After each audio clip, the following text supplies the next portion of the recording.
Hello students, আমি এসে গেছি আজকে একটা নতুন টপিক নিয়ে। তোমরা বোর্ডে দেখতে পাচ্ছ লেখা আছে হ্যাভ টু।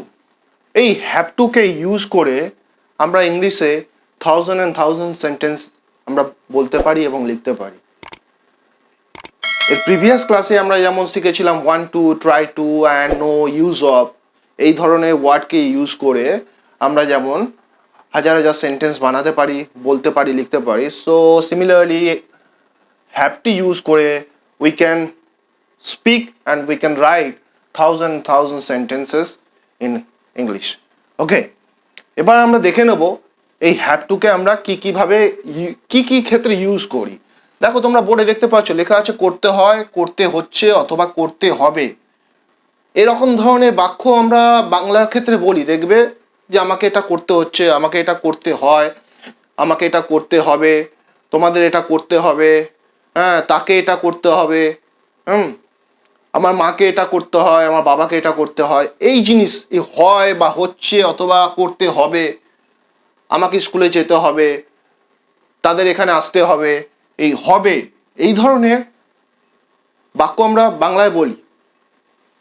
নর্মালি এই ধরনের বাক্য আমরা প্রেজেন্ট টেন্সের ক্ষেত্রে ইউজ করি আর ফিউচার টেন্সের ক্ষেত্রে। হবে যখন হবে তখন এটা normally as future tense use হয়, আর করতে হয়, করতে হচ্ছে নর্মালি প্রেজেন্ট টেন্সের বেলায় আমরা ইউজ করি। ঠিক আছে, নাও আমরা দেখে নেব এই হ্যাভ টু দিয়ে কিভাবে আমরা সেন্টেন্স মেকিং করতে পারি। অলরাইট, তো এর বেসিক যেটা রুলস আছে সেটা হলো স্ট্রাকচার হবে, সেন্টেন্সের স্ট্রাকচার হবে বা রুলস বলতে পারো তোমরা। সাবজেক্ট,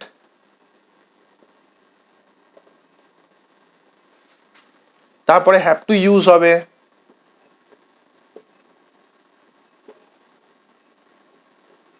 তারপর V1 মিন্স ভার্বে ফার্স্ট ফর্ম ইউজ হবে, আফটার দ্যাট অবজেক্ট ইউজ হবে।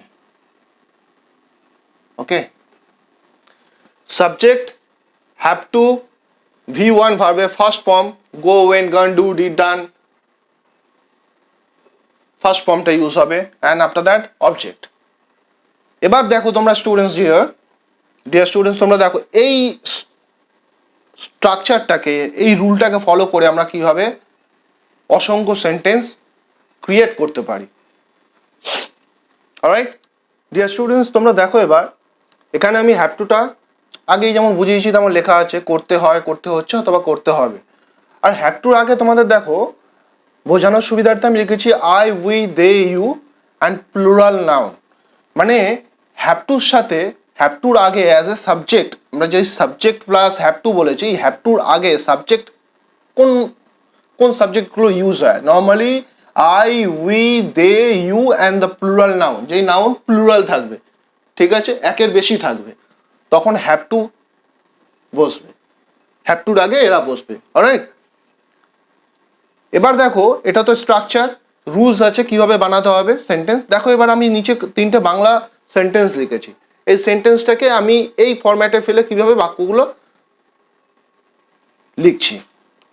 আমাকে পড়তে হয়, করতে হয়, এই হয়, আমাকে পড়তে হয়,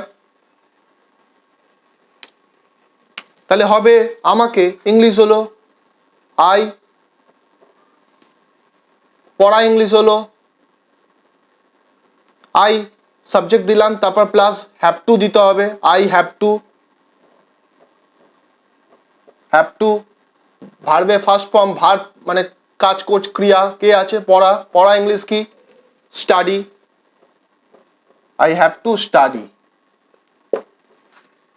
ওকে, নেক্সট সেন্টেন্স দেখো, তাদের কাজটা করতে হয়, বাক্যটা তাদের, ইংলিশ কি হবে? সাবজেক্ট দে,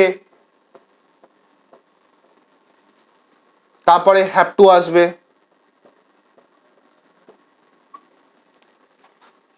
করতে হয়, করা ইংলিশ কি? Do, did, done, first form হচ্ছে ভার্বের ফার্স্ট ফর্ম হচ্ছে do, they have to do. কাজটা ইংলিশ হলো দ্য ওয়ার্ক, দ্য ওয়ার্ক হয়ে গেল অবজেক্ট। সাবজেক্ট হচ্ছে দে, তারপরে হ্যাভ টু বসলো, তারপরে ভার্বের ফার্স্ট ফর্ম ডু এলো, তারপরে অবজেক্ট হয়ে যাচ্ছে the work. And third sentence is আমাদের বিদ্যালয়ে যেতে হবে। আমাদের যেতে হবে। দেখো করতে হবে বলেছি, তাহলে যেতে হবে ফিউচার টেন্স এক্সপ্রেস করছে, বোঝাচ্ছে। তো এটা হবে আমাদের, সাবজেক্ট হচ্ছে আমাদের, উই প্লাস হ্যাভ টু,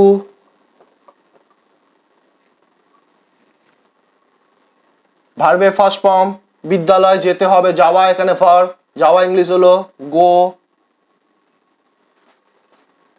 এক জায়গা থেকে অন্য জায়গায় যেতে হলে টু প্রিপোজিশন, স্কুলে, টু স্কুল হলো অবজেক্ট এসে গেল। We have to go to school. Alright students, পরের সেন্টেন্সটা তোমরা দেখো, আমাদের রান্না করতে হবে।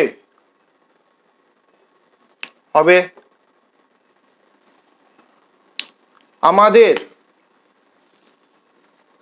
সাবজেক্ট হচ্ছে উই, হ্যাভ টু, রান্না করা ইংলিশ হলো ফার্স্ট ফর্ম হবে cook.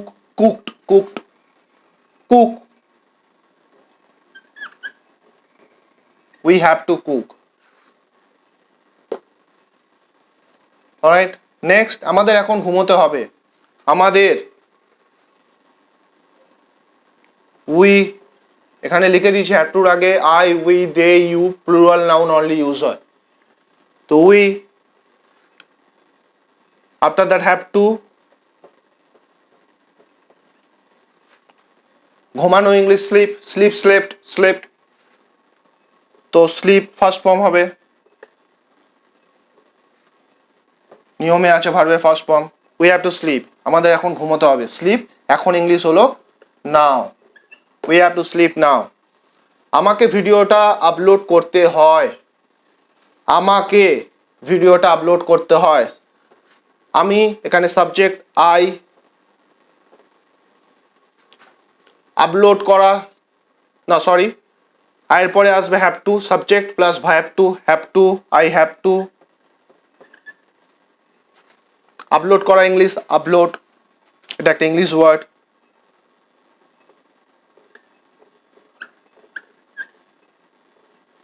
I have to upload ভিডিওটা, মানে একটা ফিক্সড করে দিয়েছে ভিডিওটা পার্টিকুলার, তাহলে দি হবে I have to upload the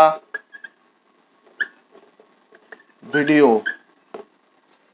I have to upload the video object হয়ে গেল। সাবজেক্ট আই, হ্যাভ টু, ভার্বের first form upload, object the video. And the next is ছাত্রদের হোমওয়ার্ক করতে হয়। ছাত্রদের, এবার তোমরা স্টুডেন্টস তোমরা দেখো, ছাত্রদের মানে এখানে নাউন ছাত্র, স্টুডেন্টস প্লুরাল আছে, দেখো বলেছি প্লুরাল নাউন, ঠিক আছে। সো দ্য স্টুডেন্টস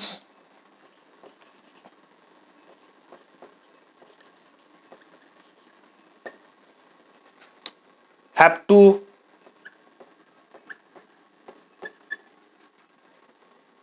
হোমওয়ার্ক করতে হয়, হ্যাভ টু ডু, করা English do, did, done, do, have to do, the students have to do homework.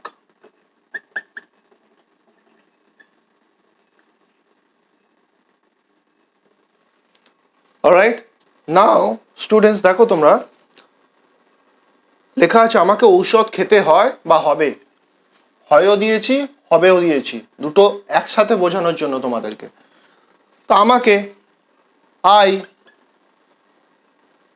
After that কি হবে have to, I have two.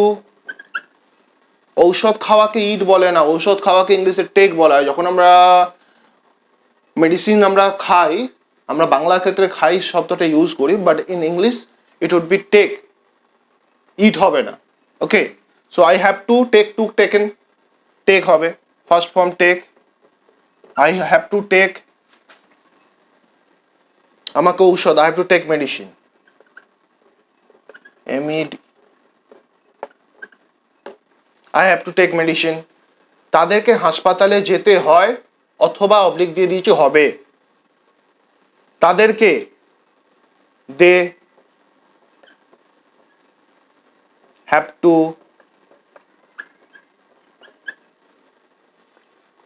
যেতে হয়, যাওয়া English go, go went gone, go to preposition hospital, they have to go to hospital. যেতে হয় present টেন্সের ক্ষেত্রে, আমি এখানে যেতে হয় হবেটা দিয়েছি তোমাদেরকে বোঝানোর জন্য। আমরা বাংলায় যখন ইউজ করি যেতে হয় এটা মনে হচ্ছে প্রেজেন্ট টেন্স, যেতে হবে ফিউচার টেন্স, তো হসপিটাল। ওকে, আমাকে চিঠিটা জমা করতে হয় বা হবে, আমাকে, আমাকে ইংলিশ হবে আই, চিঠিটা সরি, আয়ের পরে তোমার হ্যাভ টু, ভার্বের ফার্স্ট ফর্ম, এখানে ভার্ব আছে কোনটা, জমা করা, জমা করা ইংলিশ হলো submit, I have to submit the letter. আমাকে টিভিটা দেখতে হয় অথবা হবে, আমাকে আই হ্যাভ টু, টিভি দেখা ইংলিশ হলো ওয়াচ,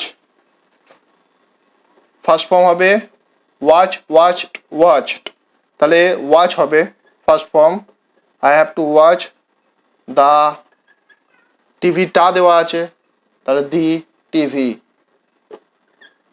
বা টেলিভিশন। অলরাইট স্টুডেন্ট, আশা করি তোমরা বুঝতে পেরেছো বা আমি তোমাদেরকে বোঝাতে কিছুটা পেরেছি যে হ্যাভ টুকে ইউজ করে আমরা কিভাবে thousand and thousand sentences in English লিখতে পারি এবং বলতে পারি।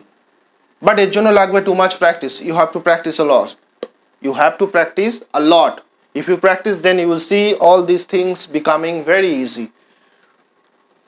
Okay, ইংলিশ কিছু না, আসলে ইংলিশে আমরা ভেতরে আমরা প্রবেশ করি না, ইংলিশের যে ভেতর আছে, ইংলিশ একটা সমুদ্রের মতো, আমরা ইংলিশের ভেতরে প্রবেশ করি না, ঠিক আছে, মেন কনসেপ্টে আমরা কখনো যাই না, তার ফলে ইংলিশটা আমাদের কাছে লাগে হেভি, মানে ডিফিকাল্ট লাগে। অলরাইট, যখন we shall come to know all the concept, আমরা যখন ভেতরে গিয়ে কনসেপ্ট যখন জানতে পারবো, তখন ইংলিশ একটা ম্যাথের মতো একটা সিস্টেমে চলে, ঠিক আছে, রুলস আছে, রুলস যখন জানতে পারবে ইংলিশ, তখন ইংলিশে তোমার ভয় আর থাকবে না, ইংলিশটা তোমার কাছে ইজি হয়ে যাবে। লাইক হ্যাভ টু, দেখলে হ্যাভ টুকে ইউজ করে আমরা কীভাবে সেন্টেন্সেস ব্যবহার করছি। ওকে, তোমাদের কোনো অসুবিধা হলে স্টুডেন্টস অবশ্যই কমেন্ট করে জানাবে, আমাদের চ্যানেলকে বেশি বেশি করে তোমরা লাইক এবং সাবস্ক্রাইব করো। ওকে, যাতে ভবিষ্যতে আমরা আরও তোমাদের জন্য এরকম ভালো ভালো ভিডিও আনতে পারি। Alright, God bless you.